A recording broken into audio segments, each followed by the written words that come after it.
পাশে একটা জিনিস দেখলাম, ভাবলাম আপনাদেরকেও একটু দেখাই। এটা কি ভাবছেন? কোনো মাটির পাহাড়?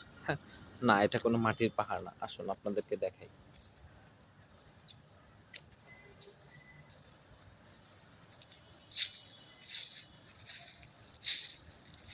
এটা একটা রেন্ডি গাছ বা শিরীষ গাছ বলতে পারেন।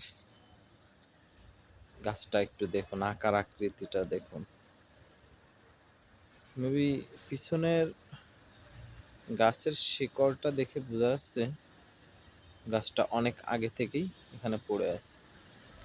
সে বিষয়ে একটু পরে বলি, কিন্তু আসল যে বিষয়টা আমি আপনাদেরকে বলতে চাই সেটা হচ্ছে সরকারি জিনিসের আসলে কোনো মূল্য নেই।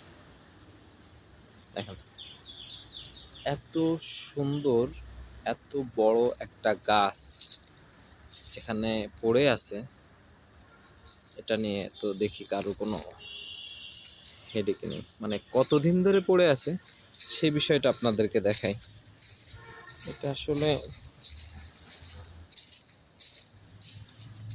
এখানে যে রাস্তাটা গেছে, এই রাস্তাটা দেখে মনে হচ্ছে অনেক দিনই গিয়েছে। তো বছরের তো কম হওয়ার কোনো কথা না, তারও আগে।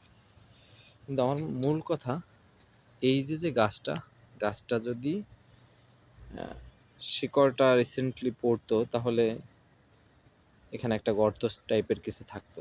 যেহেতু সেটা নেই, তার মানে এখানে যেহেতু ইটের রাস্তাটা হয়েছে, তার মানে এইটা অনেক আগে পড়েছে। এটা যদি বিক্রি করেও সরকারি ফান্ডে দিয়ে দেওয়া হয় তাহলে বেশ মোটা অঙ্কের একটা টাকাই কিন্তু পাওয়া যায়। কিংবা আনুষঙ্গিক আরও অনেক অপশন আছে। সরকারি শুধু জবের মূল্য,